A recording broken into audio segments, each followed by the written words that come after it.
Well, Robert and Jeremi got married in their 20s after meeting on a ski trip. Now, Jeremi supported her husband's career as a college professor with a PhD in meteorology, and even got her master's degree also in meteorology, and they published some papers together. Both say they were best friends, loved traveling in their RV, and really just sharing their life together. But after 40 years of marriage, Jeremi walked out on Robert. She says she was blindsided after discovering he lost their entire $1 million retirement fund. I believe my ex-husband, Bob, has lost his mind. When we retired, he began to get involved in the day trading. It was pretty much an obsession, 18 hours a day. I lost a lot of money, didn't tell my wife about it. I thought I could make up for my losses. Things were spiraling out of control. I went to charge something on a credit card, and the credit card was maxed out. I had to tell her we lost everything. We were broke. Our $1 million nest egg was gone. Bob became obsessed with making back that money. He would go online and find these women, and they would say they had a lot of money, but they couldn't get at it. And if he would just give them a little bit of money, then he would benefit with the larger amount of money once they got the money free. Women ask for money for food, or they need medicine, or their mother needs medicine. Basically, Bob was being scammed. I don't believe he had any idea of what was going on, and nobody could tell him different. I probably lost in total about $50,000 to $75,000. I mean, when I say lost, it means I never met the women yet, and the money's gone. After 40 years of marriage, I filed for divorce. Since the divorce, I'm probably online 6 hours a day, 7 days a week. What I'm looking for is a woman that I could have a long-term relationship with, in fact, a marriage relationship with. Robert needs help. In his mind, he's going to find a beautiful young woman, wealthy, who's going to share her fortune with him. They're going to ride off into the sunset, and maybe he'll send me something. He's just crazy. Now Robert says he has not one, but a pool of several women who he texts several hours a day. He says he hopes one relationship will lead to marriage. At this point, there's approximately a half dozen women that I have a strong interest in. This is Sophie Preston. I met her online about 2 years ago, and I've been talking to her ever since. Sophie lives in the Modesto area in California. Her father was Nigerian, her mother was American. She's a US citizen, but she grew up in the United Kingdom, and she's a fashion designer. She could easily be my wife.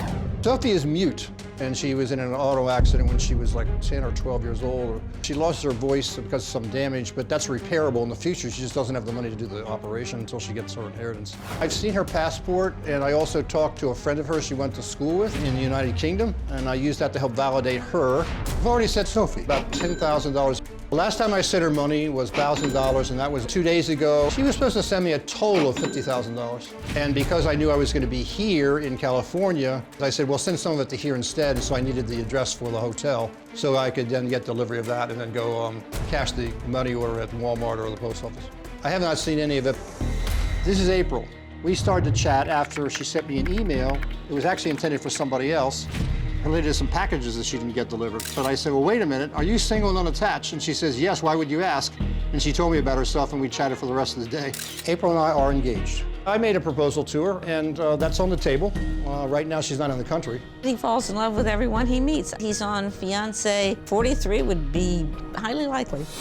She's in the country of Tonga, which is a South Pacific island below the equator. She said, I dropped hot coffee on my computer. She was going to take her computer to a technician, but at that point, she didn't have the money to pay him to do it. Her company was willing to help, but they couldn't get her the money, and so she convinced them to send the money to me to send on to her. They sent me $3,800, and I bought gift cards to send to her, because nowadays, an awful lot of money transactions are done that way. A lot of them are scams, though. The gift cards I sent her were Nordstrom, I believe. I think in her particular case, I don't think she is scamming me. There's another lady in which I was also romantically interested in, dating back about 2 years. This lady is Jane. Her and her daughter are now being held in captivity. I would call it a compound in Levittown, New York. Her uncle is the one doing this. She refers to him as Uncle Danny. He told me his name is Gonzalez. That the house she's lived in is a fortress that has security guards with guns and attack dogs. She She befriended a maid working in the house, and the maid let her use her phone. Then I said, can you call up Google Maps on your phone and then have it give you your coordinates? She tried to do that, but she says, this phone just won't do it. She says $200 will upgrade this phone. And from there, I can get on Google Maps and I can be out of here. So she's asked me for the $200. I said, I'm going to the FBI.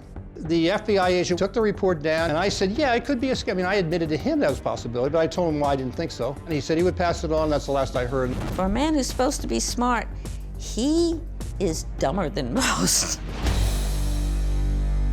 You're concerned that he's being scammed. Yes, I am very concerned. And you're sensitive to this, but you've got a system where you weed out whether someone's being scammed or not. Well, I do my best, but it's often failure. Right. So what is it you're after? What is it you want to achieve in terms of relationship? I want a woman to marry Why? because I don't like being alone. Well, there's more to it than that, though, right? A candidate for you has to have certain qualities and Sure. characteristics, right? Sure, to filter that down to somebody, that's correct. Well, yeah, Right. I mean, I think, look, I'm a guy. I mean, to be honest, in generally, you're looking for somebody you're attracted to first, but that's not the course. only thing. I'm looking for somebody who has Christian beliefs, is committed, and I'm looking for somebody who is funny, smart, intelligent, somebody I can have a rapport with, somewhat adventurous, sense of humor. In a perfect world, you would like somebody that's young, attractive, interesting, funny, exotic, and rich. Yes, if that's possible. The finances are an important part because, as you say, you squandered all of your retirement for the two of you. It is an important part. And you found that out. The night before he underwent a triple bypass. Wow. And you did it by presenting a credit card that you knew should have a zero balance. I went to buy a cushion for him to lie on when he got out of the hospital. And I found out that that credit card was maxed out at $9,000 something. And I couldn't even buy a $49 cushion. So I went to him and he confessed that he had maxed that out and that he had maxed out 3 other credit cards so that we were now $40,000 in credit card debt. And that was just the tip of the iceberg. Yeah. Because you found out 40,000 was just the credit cards. In fact, he had been day trading and lost All of it. everything. So what do you say to yourself when you're that upset and angry and then he's going into surgery, presumably life-saving surgery? Yeah, I was wondering about that. I honestly didn't know whether I wanted him to survive or not. So It if you was had really gotten that $49 cushion, you might have used it to smother him. Yeah. Yeah, But then I wouldn't have gotten the life insurance, so.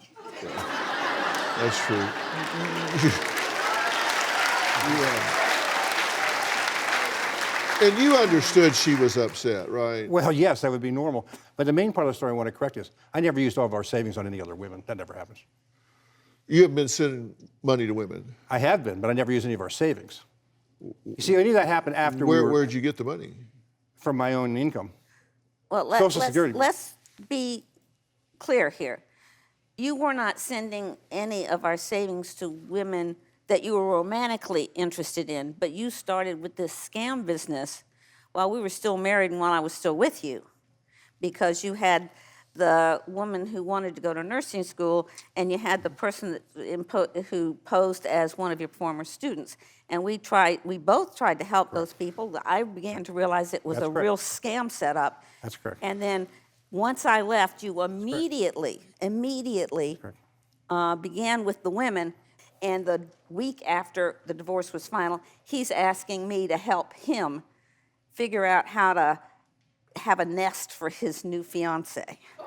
He asked you to help. Yeah, yeah. Well, this needs a lot of correction. I don't know how Well, much time you have here. I don't think I remember have whether. enough for you to correct all of that. But you said you had a way of filtering these out and kind of sorting out the scammers for the non-scammers. Well, one way is when you ask for their image, you can search online to see if that image is showing up anywhere else using Google. Right. And if it shows up anywhere else under a different name, that's pretty much the end of the story right there as far as they're concerned. All right. I'm looking for somebody who's reasonably athletic looking, somebody who's got womanly features, the whole package. In my ex-husband Robert's mind, he's going to find a young Marilyn Monroe who's got all the money in the world, and she's going to want to marry him at 70 years old. Like, I'm really charming, that's why, you know. He's definitely delusional. I think Bob is about as arrogant as they come. He thinks everybody thinks he's wonderful. What I want to see from DrPhil is if there's any red flags that tell me to not pursue that particular woman, to move on. Well, Robert says he began dating again after his 40-year marriage to his ex-wife, Jeremi, ended 3 years ago. However, one woman in particular, he says, he's ready to marry as soon as possible. That's Sophie. Now, you're really wanting to get as sophisticated as you can at weeding out real versus phony, right? Of course. You really want to know. Oh, yes. Oh, yes. And that's why you're asking, if I have input, you want to know what it is. Well, I knew you had resources here. That's what. Sure. That's what my neighbor Jill. She's the one who really contacted the show about it. Right, right. And let's take a look at Robert's current pool of women, the 5. You know, one is Sophie Preston. There's April Jean. Then there's Jane Hodges. She's also known as Jane Stamper. Then there's Rosalind Randy, and then Wendy Rodriguez. And these women are kind of from all over the globe, or at least currently are scattered kind of all over the globe, right? Yeah, they're various places. And you said one of them is in Modesto, or is from Modesto? Well, not from in Modesto. She grew up in the United Kingdom. But she's in Modesto now. That's what she says. That's Sophie Young. Okay, and you realize that's really close to here. I do. Did you ask her to come up and meet you here? No, I'm talking about going to her. I'm not sure that's going to happen, but I'd like it to happen. Why would it not happen? Because it has to be with her concurrence, and I haven't had enough conversation with her. That's a longer story, but the fact is that she's probably homeless right now and unable to get on the internet to communicate with me. Okay. How have you been communicating with her? Has it been on the internet? It's been on the internet like the others. Have you talked to her on the phone? I've never talked. She's mute. This is the one that's mute. She's mute. Okay, but she has a friend that's not. She has a childhood friend that I did communicate with, but only on chat, not on the phone. She couldn't go to a library or internet cafe or somewhere and get on and type you a message, or? Well, I don't know her situation exactly, mostly because I can't communicate with her about why she doesn't have communication. It's kind of a tricky thing there. And the reason why she's homeless is because she expected to get her inheritance, and she was kicked out of her home because her mother died and did not leave the home to her. The mother left the home to her stepbrother. Yeah. Well, she was born in '94 in the United Kingdom, so she's 25. Right. Are you concerned about the age difference? I didn't actually know she was 25. Yeah. I knew she was probably under 40, but I don't really look that closely at the exact age. She's mute. She used to live with her mom in, is it Ripon, California? That's correct. And currently in a homeless shelter, most likely, is what you're thinking. She has a U.S. passport and a California driver's license. Her father, Michael Preston's Nigerian, but he's deceased. Correct. And the father was CEO of United Crude Oil. That's what I'm told. And her mother, Jessica Phillip, was an American and was deceased last year. Correct. And her mother died while on a flight, right? That's and correct. Her body is in a morgue in Frankfurt, Germany. That's correct. In fact, almost all of these women's significant family members are deceased. I think that's fair to say. Yeah. And she has an attorney, this Bernard T. William, that lives in Ripon, California, that manages the inheritance. Yes, but he's a conflict, and there's a good chance that he's actually been ripping her off as her attorney and not keeping his responsibilities as an attorney. Okay. And she's a fashion designer? She is. She's a very good one. Yeah. And she sells to Miskay, which is an African company? That's right. Not entirely. I don't know everything about her past business practices, but in recent times, that's been a person who's been selling her dresses and so forth. And y'all met on a dating website, right? Correct. Okay. And you've been talking via text messages for 2 years, and she's expecting $50,000 in inheritance from her father. She's expecting she's expecting $5.5 million from her father. Okay, but she was going to send you $50,000. Yes, because I've been sending her money, and You've sent her like $8 grand, something like that? probably a little more, but most of that didn't get to her. There's no way for me to know that's true, but that's what I was told. Yeah. If she's a really good fashion designer, why is she homeless? She's homeless because because her home was taken from her during the time her mother died. It was not in her name. So, and her father's leaving her $5.5 million. She doesn't have access to it. How's she going to get access to it?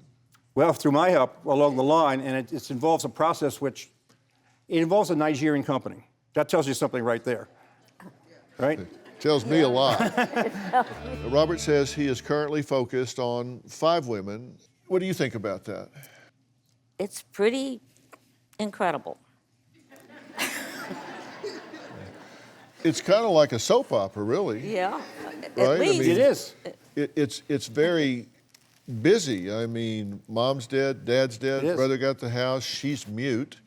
And I I can expect tell you- any minute for her to get amnesia. And I can tell you you said it's like a soap opera. Well, that's only the half of it, actually.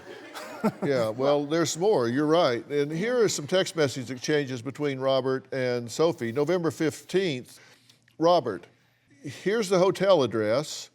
Write it down. And he says, Sheraton Universal Hotel, 33 Universal Hollywood Drive, Universal City, California. You're giving her this so she can send the money, right? Some of it, yeah. Yeah. Absolutely. And Sophie says, I did, baby. She meant she had the address written down. If you sent it to her in a text, it already was written down. Why would she have to write it down? I'm not sure. Actually, I have to think about that a little bit. I just little things kind of jump out at me. Okay, then you said, my money just came. I'm off to the store across the street. Me. Right. That's right. What money just came? Social Security check. Oh, not from her. No. Just other money. No. Okay. You're off to the store across the street to do what? To send her money in the form of gift cards, which is pretty common way now to transfer money from one to the other. Okay, so as soon as you got your Social Security check, you're off across the street. I'm going to send you money. That was pre-planned, you know. Okay. And she says, okay, babe, are you there now? Like at the store meeting? Yeah, or online. One of the Okay. two. And then you said, I sent $500 worth, and now I'm told I need to send 500 more. What the hell are you people doing to me over and over again? So you're questioning, like, what are you doing here, right? I am. And she says, baby, I made payment of $750 the last time. I think that is why you remembered hacker took the fund on the card. I told you, babe, I'm so sorry. I had new information about this. So what is it? It turned out that this money I just sent did not go to her or the right person. It turned out Bernard actually had the address. He took the money, and that was it. Okay, her attorney robbed. She told me this in the last few days. Her attorney Her robbed attorney, her so-called attorney. her. Yeah, he robbed her. Yes. And he'd been robbing her before, apparently, too. Yeah, I hate it when that happens. Okay, then you said, I did it, but heaven help for what I've done. What's that mean? It just means that I'm basically robbing from myself and my future to do that, right? Okay. Yeah. Then Sophie says, babe, I'm waiting for driver Right. to pick me up. Babe, the driver is here. And that's the last thing I heard from her until a couple days ago, after I was Okay. out here with you. She's homeless, but she's got a driver. No. No. Well, I'm not sure. That's unclear to me too, actually. But there's so many aspects to this. You know, focusing on that wasn't Could my be a cab. Right. The focus on that wasn't my priority. More, I was worried about what happened to her.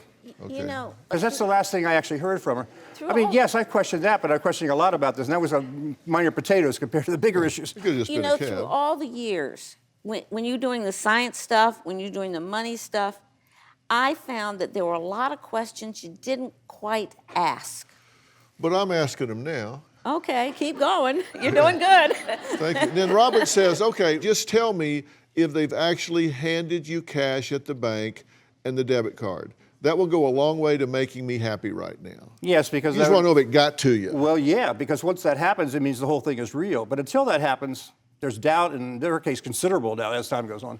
All right. Well, we did some sleuthing, and we found out some interesting things about Sophie Preston that I think Robert should know.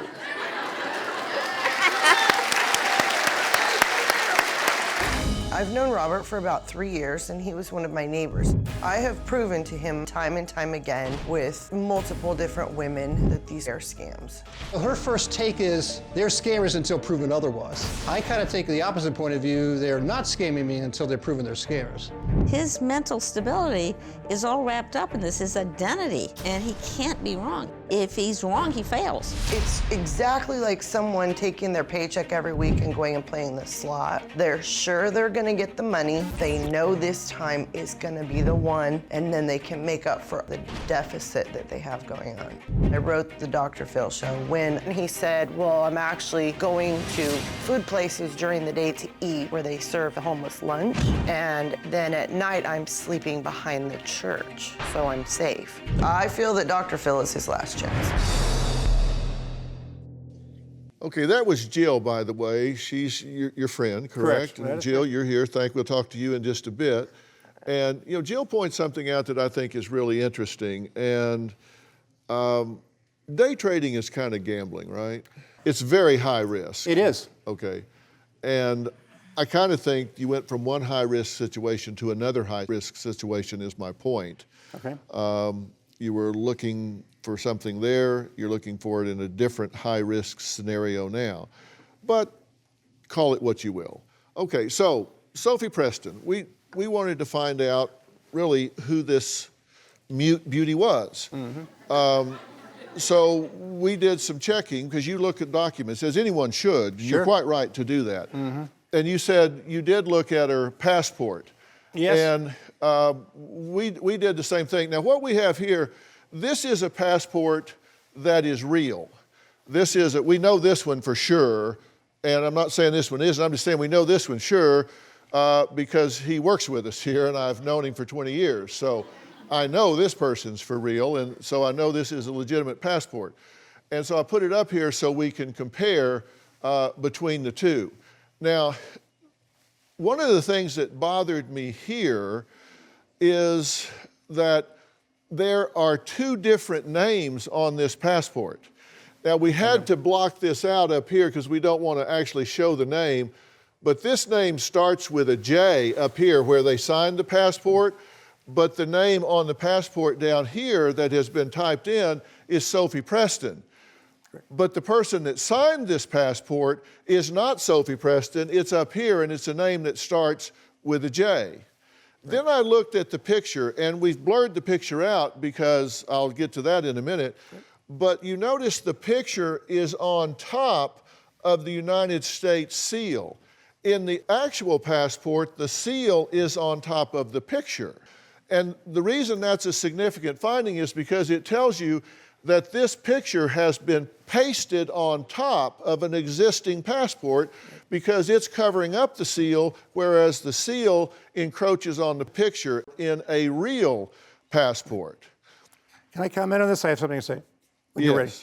Okay, the passport you have, I know that that's fraudulent. But in the research that was done in sending documents to your people, I was sending a lot of stuff. So anything I found on my internet, on my computer, I was sending that out. I know that one was fraudulent. There was another one I'm not sure I ever found. In the speed of things, I sent that one out. I know that one's fraudulent. I found that out myself. And I know why it's fraudulent. Tell me. She's had 2 attorneys, okay? The first one, her first attorney wanted to get me convinced to move this along because he had money issues himself. When I confronted her and this guy, basically, she said, I've never seen that before.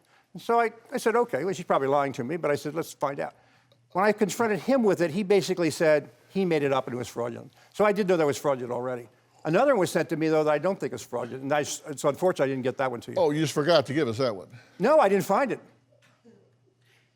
Look, come on. Look, we're talking about in a few days putting hundreds of things together on my computer. Look, I can't help you if you just keep shooting yourself in the foot. Don't tell me about a document you have that you didn't send me. I didn't find it. I found that one. I forgot I had 2. Yeah, well, remember it next time, okay? This is fraudulent. You see, this is clearly fraudulent. The lines down here are red. It's clearly fraudulent. Real ones are black. I recognize the name's in a different font. I recognize you get it in 5 minutes. Okay, let's move on to something that you did send us on purpose, okay? Well, I said that to you on purpose too, but I didn't look at it closely when I did it. Oh, my right, goodness. That's clearly fraudulent. This is her driver's license. Yeah, that's what he said too. Okay, you know this is fraudulent Absolutely. too. Okay, so she said you have a fraudulent passport and a fraudulent driver's license. She didn't send it to me, actually, this attorney did. Show me a document that's not fraudulent. Well, I don't have it on me. Do you understand that your assistants were asking for information at a rapid-fire rate over a lot of people in a very short period of time? Yeah, that I was not prepared. because they care a lot about what happens to you. Yes, and I was not prepared at that moment to do it. I had to do it very quickly, and while I was doing it, more requests came in. I was doing that as fast as I could. So if mistakes were made, yeah, they were made. Yeah, you were busy being belligerent is the reason you were having trouble getting all your documents Is that a fact? together. Yes, that is a fact. Oh, okay. That is a fact. It's your show. Yeah, well, let's take a look at whether you were being belligerent or not. Let's just take a look. I'm not going to use their name, period. It doesn't matter who you give me to. You could give me the head of the corporation. I'm still not going to do it. So we have an impasse here. I'm going to put the onus back on you. You have my story, and my wife's story, you have Jill's story. Wait a minute, you're talking over me. Stop talking over me.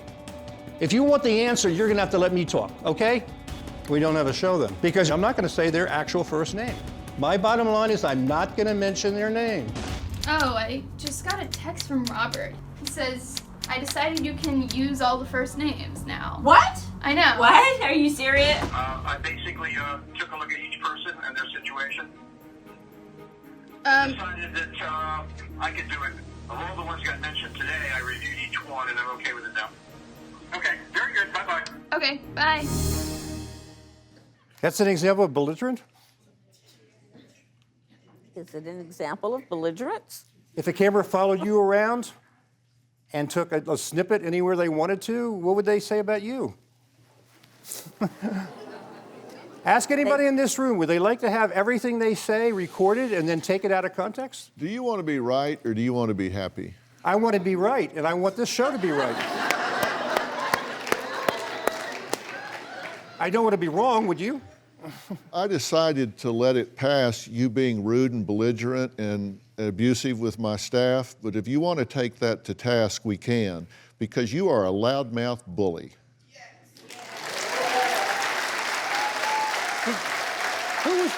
Did you have the other side of that conversation?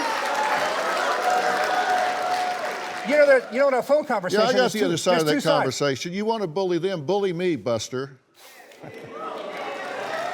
Play the other side of that conversation. You heard the other side of the No, I did conversation. not. You don't run this show, I run the show. Well, that's apparent.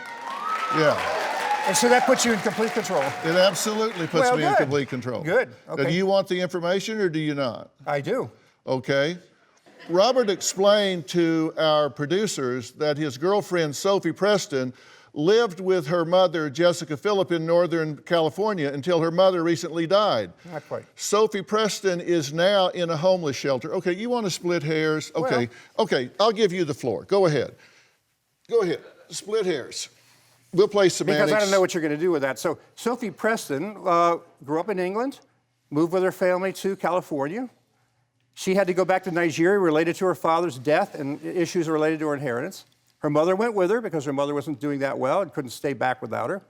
Then she had to leave. Then she went to Nigeria, back to California, died on the way in Germany, and then Sophie went to her home. When her mother died, she found out she could not live there because it wasn't her home.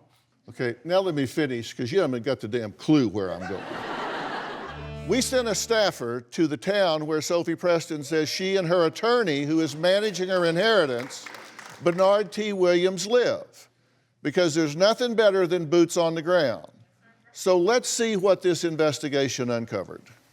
DrPhil wanted to see if we could confirm some information given to him by Robert, who got it from Sophie. We are trying to see who lives in these two addresses. The show has been told by Robert that Sophie and Jessica, her mother, used to live in this address.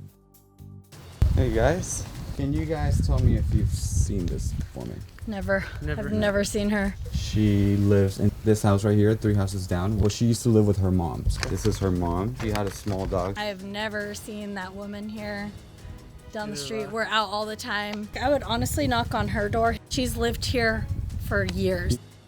Hi. Hi. Do you recognize this woman? No. Have you ever seen her? No. The show has been told by Robert that Bernard, Sophie's attorney, lives at this location. Do you know who this man is? Never met him before once in my life. Never heard the name Brandon T. Williams. No. Have you ever seen this woman? Does she look familiar? Have you seen her? No, I have never met her before. DrPhil, it is safe to say that the people that live in the addresses that Robert gave you do not know who Sophie, Jessica, or the attorney are.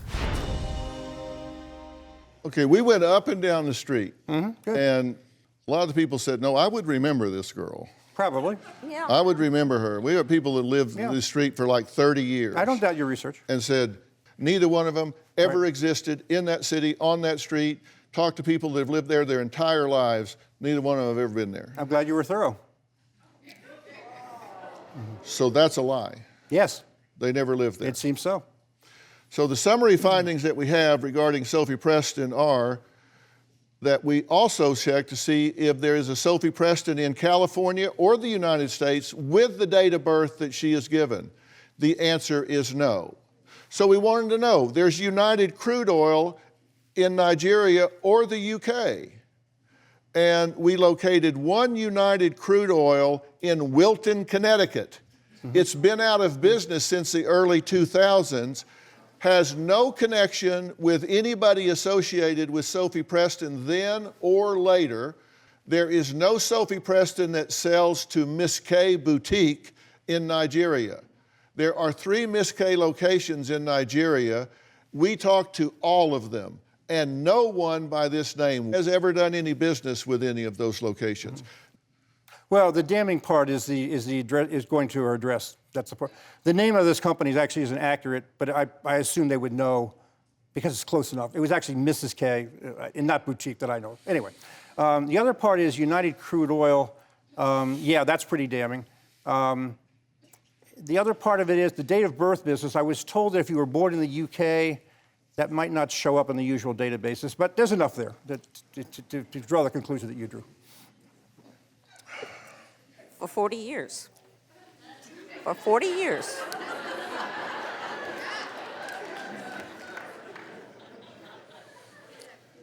Well, I've been married 43 years, and my wife says some of them feel like dog years too, so I understand there. Do you have a story or a question for me? Click the link in the description and tell me what in the world is going on.